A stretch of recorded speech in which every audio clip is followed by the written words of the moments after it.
Hey, Pastor, doesn't science disprove the Bible? Isn't Genesis just a fairy tale? Is God for real? Did he really create everything in 6 literal days? Didn't God just use the Big Bang? Why is there death and suffering? Really believe the Bible? Didn't man evolve from apes? For answers to these questions and more, stand by for Believing the Bible.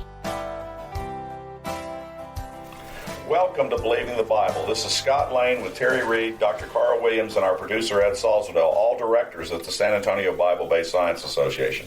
We are here to reassure you can believe the Bible from the very first verse. We have Mike Riddle with us today for a second program. He is the president of CTI, an education specialist. That's the Creation Training Initiative out of Idaho. Mike, we were talking during the pre-production show of kind of your modus operandi. What do you do to go into a community? Well, one of the first things I do when I go to a community is what we started here in Boise, and we call it dinner and a briefing, where I go in and it's about a 45 to 50-minute talk. It doesn't really get into a lot of the key issues right away, but it's based on what we do in the United States Marine Corps before we send our troops to the battlefield to protect their lives, and that's what we're doing here. We're losing so many of our youth today to the world, and that's got to stop. So I call it a dinner and a briefing.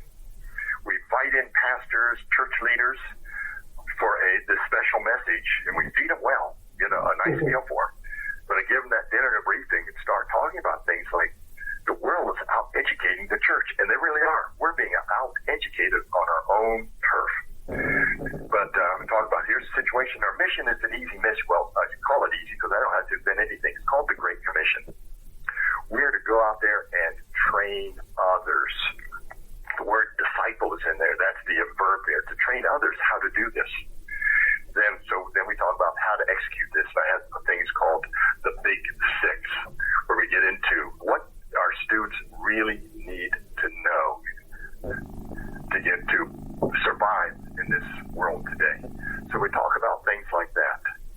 And that gets people motivated, and they get excited, and then we use the local group there to start working with the teachers and other people. Or sometimes I'll come back and do a Christian Educator Conference, a one-day course also. So we have that usually gets things started. Then we get into some of the other areas. Once they start getting into our courses, we start adding some meat to all of that. Because we have the dinner and a briefing, it gets people excited, but we've got to get down to the meat of this. What are our students getting bombarded with, and how can they survive this? And here's what I call the Big Six. First, they need to know the gospel, be able to share the gospel, and defend the gospel. They need to make sure they know what a biblical worldview is and follow that out. We find that a lot of Christians really don't have a biblical worldview today. 3, they need to know how to do critical thinking and analyze statements and challenges. 4, they need to know how to refute this whole idea of evolutionism. 5, they need to know how to respond to the claims of moral relativists, such as there are no absolutes. And they need to know how to recognize and respond to biblical compromise. And we do all of this without having to be a rocket scientist. For example, I have a talk called 4 Power Questions. And one of those questions is, where did the matter come from to create this universe? So you don't have to be a heavy-duty scientist to refute that whole idea. Where did the universe come from? Well, the normal response is, well, the Big Bang. Well, wait a minute.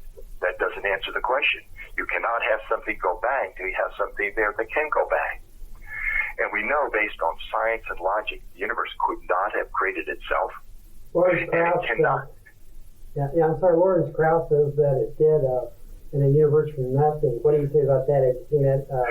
Yes, he gets a universe from nothing. Now I'm going to ask him, is there any observational science to support that? Because when we look at science and logic, first of all, for something to create itself, it has to have the power to act before it exists.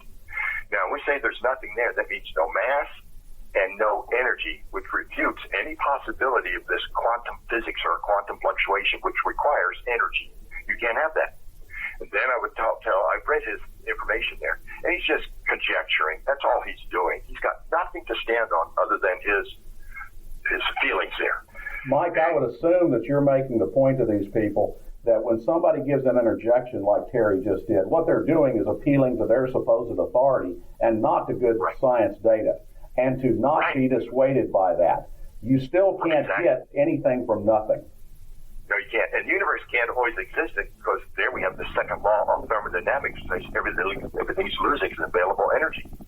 So the evolutionists really don't have anything to stand on other than faith. And this is what I call going after foundations. Then we have another power question. How did life originate?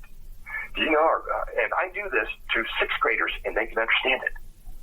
Our best scientists in the world cannot even create one small biological protein. So we don't have to talk about DNA, RNA, and all these other terms you have in biology. Let's just talk about a biological protein. Our best scientists in the world can't produce that. So they're dead in the water there. Then we talk about where did the dinosaurs come from? Oh, we should never lose this dinosaur talk. It's an amazing thing that God's done for us there. Because we look at the dinosaurs. When I look at I've been to museums all over the world. You know what I see for dinosaurs? Dinosaurs. What I don't see in any museums is factual transitions leading up to the dinosaurs. Everyone they put on display already looks like a dinosaur. And then the amazing thing is what we're finding in dinosaurs today, in the bones and fossils. We're finding soft tissue, red blood cells, proteins, DNA now we believe, and carbon-14. That means they can't be billions of years old. That observable science is on our side, on the side of the Bible, and refutes the whole idea of long ages and evolutionism. So we get to these power questions. What we do is we go after the foundations. Then I even teach you a power question, just one question. And this is, I call a power question because it really is powerful. Show me any observational evidence for evolution that does not require me to use faith. What a question. Show me any observational evidence for evolution that does not require me to use faith. They cannot do that. Even their best argument, bacteria resistant to antibiotics, is not evolution at all. What they don't understand, what they're not teaching, it's a mutation that occurs that means the antibiotic never really gets into the system. We're going to explore that more in just a moment. You are listening to Believing the Bible. This is Scott Lane with Terry Reed and Dr. Carl Williams. If you'd like to learn more, go to SABSA.org. That is SABBSA.org. Today we're talking with Mike Riddle with the Creation Training Initiative. And before the break, you were talking about this power question. What do you challenge anybody with? That show, okay, here's two things in that power question. We're demanding observational evidence and not faith. Well, where did the universe come from? Nobody observed that. Where did stars come from? Nobody's ever observed a star form. And based on the principles of physics, they simply won't do that. How did life originate? They can't do that. Where did the dinosaurs come from? They can't show any observational evidence for that. What they have is faith and their own assumptions. And their own interpretation of what they're looking at. That's right. They start with a worldview, presuppositions. So when we demand the observable evidence, they really can't do it. And we try and train you on some of their tricks of the trade where they're trying. It's called the big bluff. And so we try and train you on those things. How to get around the bluff. We give you enough information to recognize those things, such as logical fallacies. Yeah, you mentioned earlier that they'll often quote bacteria and the rapid variation within bacteria. What they do is extrapolate that to molecules to man evolution. The problem is we've been having bacteria vary, mutate, change, speciate for as long as we've been looking at them, but they're still bacteria. Right. See, there's the question that challenge with. What did we start with? What did we end with? Same thing. Darwin's finches. What did we start with? Finches. What did we end with? Finches. Train students to think like that. Where is the evolution? What we started with is what we're ending with in every case. No one has ever observed one kind of creature to change into another kind of creature. No one's ever observed that. It occurs to me that a lot of what you're trying to do here follows Paul on the biblical format. You're trying to not have your people being on the defensive. You're trying to have them be on the offensive and ask people penetrating questions. That's right. That's where I like to be, is on the offense. And unfortunately, Christians are generally on the defense, and we lose too often that way. We can turn this around with the good critical thinking skills and questioning techniques to see if the other side, the non-Christians, have hope for what they believe in. Now, there's no question whatsoever of the need for your ministry. It's my belief that we've already lost one generation to really unbelief and apostasy, and I'm afraid we're on the verge of losing a second consecutive generation to that. What are your thoughts on that? We have. My generation has failed completely. I'm 69 years old, and we have failed. Doesn't mean we continue to fail. If the church will decide to do something about this, if the Christian universities will decide to do something about this, we can make a difference. If not, here's my attitude. If they're not going to do it, let's just do it ourselves. We have the people that can turn this around and start working with our youth, stop playing games, and get them seriously trained.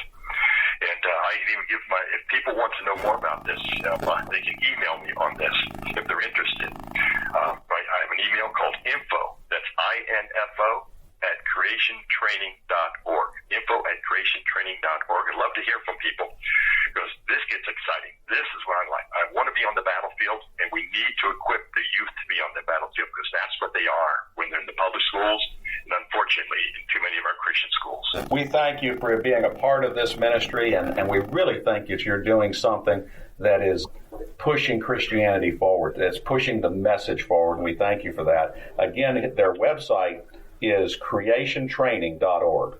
creationtraining.org. You are invited to a free presentation of the video, The 3 Most Significant Events in History, from Search for the Truth Ministries. We'll show this video at 7 p.m.